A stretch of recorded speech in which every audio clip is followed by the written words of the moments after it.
안녕하세요. 김성길 목사와 함께하는 사람 이야기 제2단원의 G7 과정입니다. 자, 전 시간에 이어서 이 시간에는 부록 25회가 되겠습니다. 오성품 응용치료에 대한 이야기를 계속하겠습니다. 자, 전 시간에는 우리 인간 속에는 하나님을 닮은 5가지의 본성, 여기서 또 작동하는 행동 실천 본능의 14가지. 그래서 5-14의 본능의 욕구가 우리 안에서 계속 작동하고 있다. 자, 그런데 이제 이것을 작동을 하게 하면 이게 실현되면은 행복해요. 기쁩니다. 우리가 그래서, 내가 기계적으로 사는 것보다 내가 뭔가 주도적으로 일을 했을 때 행복하잖아요. 근데 남이 계속 시켜서만 일을 하면은 이게 막 짜증나고 속상하고 성취감도 없게 되고. 이게 다 이제 본능이에요, 이게. 예, 그래서 이런 것들이 이제 심해지면은 장애 요인. 그래서 5-14의 본성이 그대로 쭉 살아가면은 기쁘고 행복한 거예요. 그래서, 근데 요게 이제 주변의 장애 요인들, 사람이나 환경이나 경제나 또 주변에 뜻하지 않은 어떤 상황들이나 이런 것들이 가로막혀가지고 이걸 못 살아가면은 물이 고잉해서 썩는 것처럼 내면에 썩기 시작을 하는 거죠. 이게 마음 아픔의 이제 원인이에요. 그러면 이제 치료는 어떻게 해야 됩니까? 충분히 그런 상황을 공감하고 그 다음에 또 장애 요인들을 하나씩 제거하면서 장애 요인만 제거를 하면 안 돼요. 이 본성의 내용을 일깨워 줘 가지고 요거를 살아갈 수 있도록 본인도 노력을 이제 시작을 해야 되는 거죠, 이게. 자, 그래서 5가지 성품 응용 치료. 이제 이걸 응용해서 치유를 어떻게 하느냐. 자, 우선은 오성품에 대한 분석과 치료, 인간 속에 나타나는 3가지의 기본 틀이 있습니다. 제가 쓴 책에 이 도표가 굉장히 많이 나오죠. 여기에 우리 GTS 묵상에도 보면은, GTS 묵상에도 보면은 여기에 소개되고 있는데요. 바로 요 도표입니다. GTS 묵상에도 많이 나오고 요 도표인데 요게 인간의 감정 변화의 과정이에요. 그러니까 맨 밑에는 본능에서 나오는, 여기에 보면은 이루고 싶어 하는 본능이 있어요. 5-14. 난 이렇게 살고 싶어. 본능. 그 다음에 요게 이제 잘 안 되니까 상한 감정에 생기는 감정의 현장이 있어요. 요게 이제 조절이 안 되면은 밖으로 튀어나오는 거죠. 그래서 이때쯤 되면 조절 장애가 시작이 되는 겁니다. 내가 속으로 내가 화내지 말아야지. 그리고 참을 수 있으면 아직 조절이 되고 있는 거예요. 근데 그게 안 되면 이제 자기도 컨트롤 못하는 상태가 되는 거예요. 이때부터는 이제 병적 증세가 나타나게 된다. 이렇게 보는 거예요. 자, 그 이야기를 지금 하고 있는 겁니다. 그래서 우리가 사람을 다룰 때 항상 그 겉으로 나타나는 막 성질내고 화내고 뭐 무기력하고 막 이런 것들만 보고 너는 도대체 왜 그래? 막 이러면 안 되고 그 속에 있는 아픔에 대한 감정의 현장을 공감을 하는 게 중요하고요. 그 다음에 왜냐하면 자기도 잘하고 싶은데 안 되는 거예요, 이게. 그래서 이 심리 아픔을 겪는 사람들한테 제일 상처를 많이 주는 말 중에 하나가 뭐냐면 힘내, 이런 말이에요. 힘내. 아니, 내가 힘을 내기 싫어서 지금 안 되는 거 아니거든요. 근데 그 속에는 막 자기도 잘해보고 싶고 막 힘을 내서 열심히 해보고 싶은 갈망이 있는데 그것조차 안 되고 있는 거예요, 지금. 그게 아픔이에요, 그게.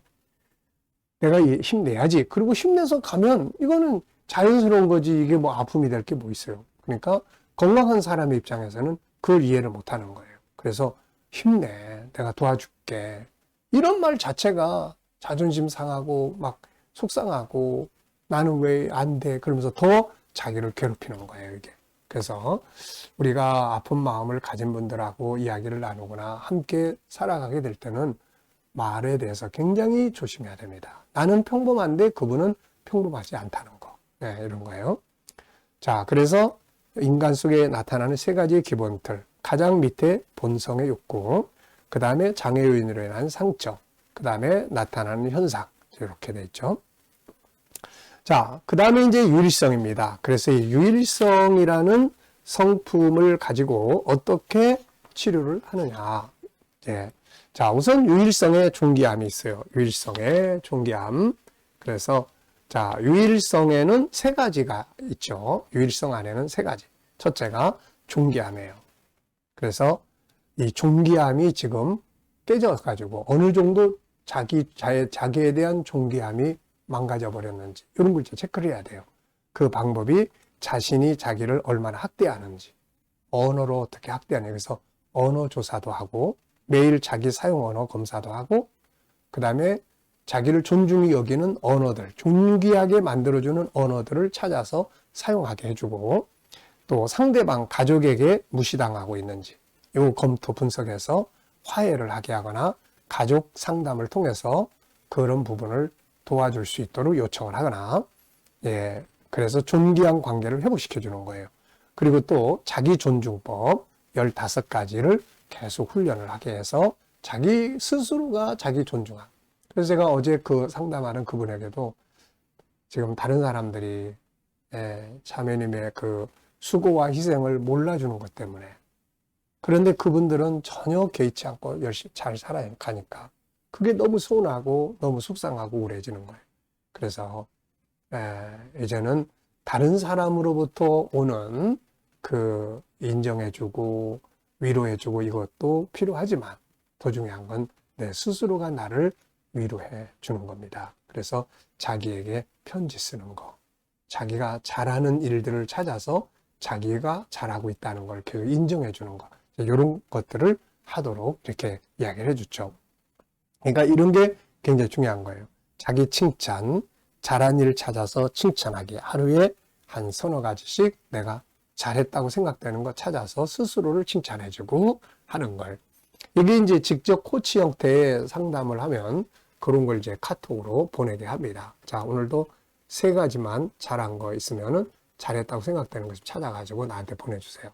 왜냐하면 이런 게 다 자기를 존중히 여기는, 존귀하게 여기는 방법들이거든요, 이게. 그리고 자기 소중하다는 거 외치는 거. 자, 그리고 두 번째는 이제 유일성에서는 모양의 다양성이 있어요. 그래서 다름이 인정받고 있는지, 아니면 비교만 당하고 있는지, 아니면 주인으로서의 역할을 하고 있는지, 아니면 항상 누가 시켜서만 하는 종으로 지배당하고 있는지, 뭐 기계적으로 사는지, 또 그의 장점들이 잘 활용되고 있는지, 아니면 무시당하고 있는지, 자기 것이 없고 맨 남의 것을 기계처럼 하고 있는지, 파트너로 인정받고 있는지, 부부간의 가정에 그림자 취급을 받고 있지는 않는지, 뭐 이렇게 이런 것들을 이제 점검을 하는 거예요. 왜냐하면 이게 본능이니까요. 유일성 안에 이런 본능이 있어요. 자기답게 인정받고 싶은 거, 자기 재능 활용하고 싶은 것, 좋은 파트너십 갖고 싶은 거, 이런 게 다 이제 유일성에서, 다양성에서 나오는 본능이에요, 이게. 근데 이게 다 망가져 있으면은 이제 아픔이 오는 거예요, 이게. 자, 그 다음에는 이제 유일성의 재능의 다양성입니다. 재능의 다양성. 그래서 인간 안에는 세상을 다스릴 재능이 있어요. 그래서 이 재능을 개발해가지고 활용을 해야 여기에서 성취감도 있게 되고, 인정받게 되고, 좋은 열매를 거둘 때 행복하게 되고, 이렇게 되는 거거든요. 그래서 자기 재능이 뭔지 알고 있는지, 자기의 재능이 제대로 개발되고 있는지, 하고 싶은 일은 뭔지, 장점은 뭔지, 자기 재능이 활용되고 있는지. 어제 그분도 사실 이런 문제가 많이 마음 아픔의 원인이 되고 있어요. 동생은 열심히 공부하도록 이렇게 자기가 희생해주고, 그 대신 자기 자신은 하고 싶은 일도 제대로 못했고, 자기 재능도 제대로 개발을 못했고, 이제 이런 거죠. 그러니까 이런 것들이 결국 나는 뭐야. 그 대신 동생이 그만큼 그럼 언니가 날 위해서 이렇게 희생해줬으니까 언니를 떠받고 사느냐는 거예요. 아니에요. 그분은 그냥 자기 인생이야, 그게. 그래서 이런 것들을 찾아서 이제부터는 당신의 삶을 만들어 가야 합니다. 그리고 이제 자기의 정점을 찾고, 하고 싶은 일을 찾고, 그 다음에 내가 이루고 싶었던 것들을 찾아야 됩니다. 그래서 그런 거 이제 같이 찾아가는 거죠, 이게. 그리고 이제 처방, 장애 요인 제거, 화해, 유일성의 기능들을 사용하도록 조언하고 도와주고요. 입문편, 인간의 보물성, 보물인 인간 설명. 이제 가장 중요한 것은 대화 중 공감. 네, 아유, 뭐 그런 걸 가지고 그러세요. 이래버리면 이제 상처가 더 커져요, 이게. 그래서 상담자가 해야 될 최고 중요한 것은 반응은 공감이에요. 그리고 그렇게 할 수 있고 그렇게 될 수 있다는 인정을 해줘야 돼요. 그래야 자기 상태가 인정을 받을 때 거기서부터 이분하고 대화를 나누고 싶은 상태가 시작이 되고 뭔가 일어설 수 있는 터가 시작이 되는 거거든요, 이게. 자, 그래서 이렇게 우리가 유일성을 하나만 알고도 얼마든지 사람에게 상담해 줄 수 있고 아픈 마음을 치료해 줄 수 있다 하는 것을 기억해 두시기 바랍니다. 자, 이 시간 여기까지 하고 마치겠습니다. 네, 감사합니다.